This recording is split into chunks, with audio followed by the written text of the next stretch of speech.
கடந்த கொஞ்ச நாளாவே நம்ம விஜய் அண்ணாவோட டைவர்ஸ் கேஸை பேசி பேசி ஓவராலாக இந்த தமிழ்நாட்டோட அரசியல் கண்டென்ட்டை நம்ம விட்டோம். ஸோ இன்னைக்கு வந்து அந்த விஜய் அண்ணாவோட டைவர்ஸ் கேஸ் பேச போகிறது இல்லை. ஆனால் இந்த மாதிரியான குற்றச்சாட்டு இதுக்கு முன்னால் வந்து யாருக்கு வந்திருக்குது அப்படின்றத பேசிட்டு அதுக்கப்புறம் நம்ம தமிழ்நாட்டோட அரசியலை பார்க்க போயிடலாம். ஃபர்ஸ்ட் வந்து இந்த மாதிரியான அதாவது பெண்கள் சம்பந்தமான தாக்குதல் அப்படின்னு வருதுன்னா, இதுக்கு முன்னால் நம்ம நாம் தமிழர் கட்சியில் அண்ணன் சீமான் மேலே வந்திருக்குது. சீமான் அண்ணன் எப்பெல்லாம் தேர்தலை சந்திக்கிறாரோ, இல்லை தமிழ்நாடு எப்பெல்லாம் தேர்தலை சந்திக்குதோ, அப்போ வந்து பெங்களூர்ல இருந்து ஒருத்தவங்க கிளம்பி வந்துடுவாங்க. கிளம்பி வந்துட்டு சீமான் அண்ணன் மேல அப்பதான் புது புது குற்றச்சாட்டுலாம் சொல்லுவாங்க, புது புது வீடியோ வெளியிடுவாங்க, புது புது போட்டோ வெளியிடுவாங்க. அது அந்த மாதிரி வந்து அதே மாதிரிதான் இப்போ விஜய் அண்ணனுக்கு நடக்குது. இப்போ நான் ஒரு எக்ஸாம்பிள் சொல்றேன், எப்படி இருக்குன்னு கேளுங்க. இப்போ நான் வந்து ஒரு பொண்ணை லவ் பண்றேன், இல்லை யாரோ ஒரு ஆண் வந்து ஒரு பொண்ணை லவ் பண்றாங்கன்னு வச்சுக்கோங்க. அந்த பொண்ணு வந்து போயிட்டு கல்யாணம் பண்ணி செட்டில் ஆயிட்டாங்க. அதாவது அவங்க வந்து அவங்கள விட்டுட்டே போய் கல்யாணம் பண்ணி செட்டில் ஆயிட்டாங்க. உங்களை ஏமாத்திட்டே போய் ஒரு பையனை ஏமாத்திட்டு போய் கல்யாணம் பண்ணி செட்டில் ஆயிட்டாங்கன்னு வச்சுங்க.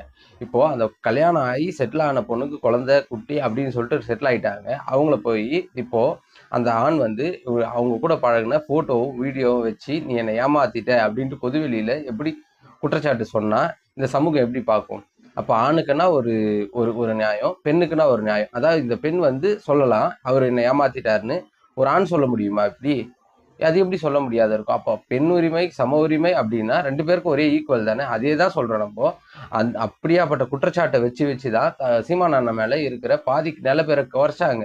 நல்ல வேலை வந்து அவர் வந்து தப்பிச்சு வந்துட்டாரு. ஆனா விஜய் அண்ணன் மேல இப்ப அப்படிதான் சொல்றாங்க. டைவர்ஸ்ன்றது இவங்க ஒரு ஆணும் வாங்கலாம், ஒரு பெண்ணு வாங்கலாம். ரெண்டு பேருக்குமே இப்ப எனக்கு பிடிக்கலனாலும், ஒரு ஆணுக்கு பிடிக்கலனா டைவர்ஸ் வாங்குவாங்க, ஒரு பெண்ணுக்கு பிடிக்கலனா டைவர்ஸ் வாங்குவாங்க. இப்போ அதே மாதிரிதான் சொல்றோம். பிடிக்கலன்னா ரெண்டு பேருக்கு பிடிக்கலன்னா டைவர்ஸ் வாங்கிட்டு போயிட்டே இருக்க வேண்டியது. அது ஆணுக்கு பிடிக்கலனாலும் சரி, பொண்ணுக்கு பிடிக்கலனாலும் சரி.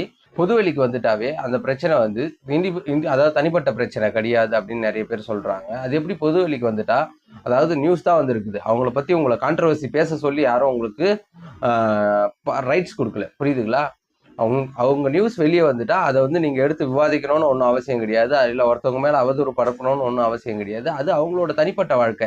நாளைக்கே வந்து வேற ஒரு பிரச்சனையா வந்து இங்க வந்துருச்சுன்னா அதை எடுத்து விவாதிக்கிறதுக்கு நீங்க தயாரா இருப்பீங்களா? அப்புறம் விஜய் அண்ணா வந்து இந்த தேர்தல் வாக்குறுதி எல்லாம் கொடுத்தாரு பாத்தீங்களா, அதை எப்படி நிறைவேற்ற போறீங்க அப்படின்ட்டு நிறைய பேர் கேட்டிருந்தாங்க. அது என்னன்னா, நீங்க அதாவது தமிழ்நாட்டுக்கு எந்த விதமா வருமானத்தை உருவாக்கி நீங்க அதை நிறைவேற்றுவீங்க, அது வருமானம் என்ன அவங்களுக்கு காசு கொடுக்கறதுக்கு அப்படின்னு கேட்டிருந்தாங்க. நீங்க ஒரு சிம்பிள் கணக்கு போட்டு பாருங்க. விஜய் அண்ணா சொன்னதேதான். ஒரு மந்திரியும் ஒரு ஆட்சி முடியும் போது 10,000 கோடி சம்பாரிச்சு வச்சுட்டு போறாங்க. மொத்தம் 38 மந்திரிங்க இருக்கிறாங்க. 38 மந்திரிங்க 10,000 கோடி சம்பாதிக்கிறாங்கன்னா மொத்தம் 3,80,000 கோடி சம்பாரிச்சுட்டு போறாங்க. அந்த ஊழல் பணத்தை எடுத்தாவே, அதாவது ஊழல் பண்ணாத தடுத்தாவே வந்து அந்த காசை வந்து நம்ம தமிழ்நாட்டுக்கு ஈஸியா செலவு பண்ணலாம்.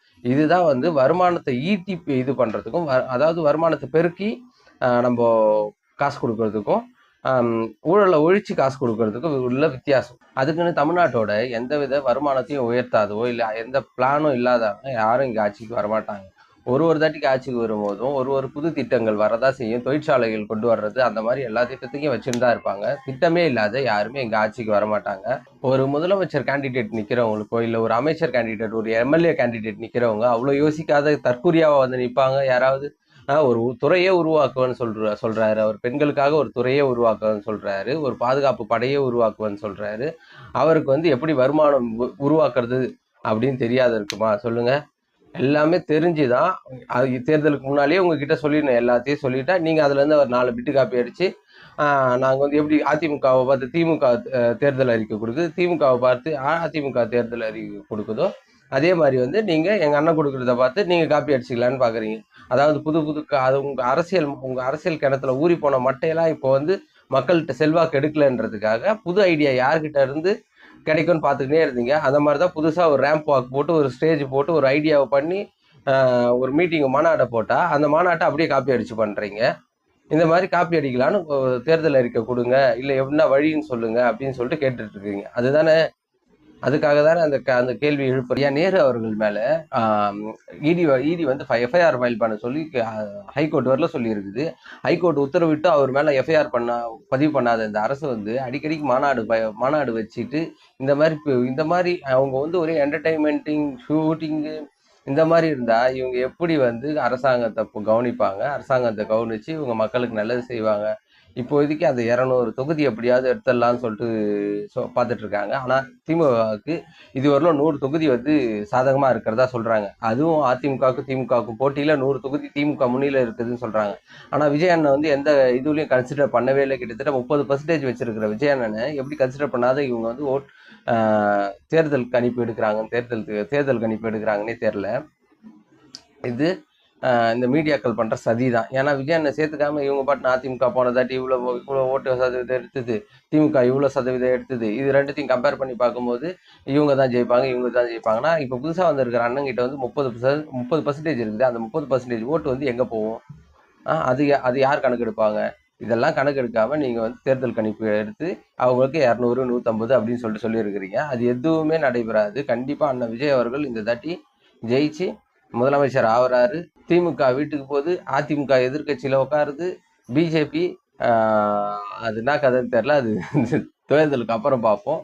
ஆனால் கண்டிப்பாக அதிமுக எதிர்கட்சி, திமுக வீட்டுக்கு போகுது, அண்ணன் முதலமைச்சர் ஆகிறாரு. நன்றி, வணக்கம்.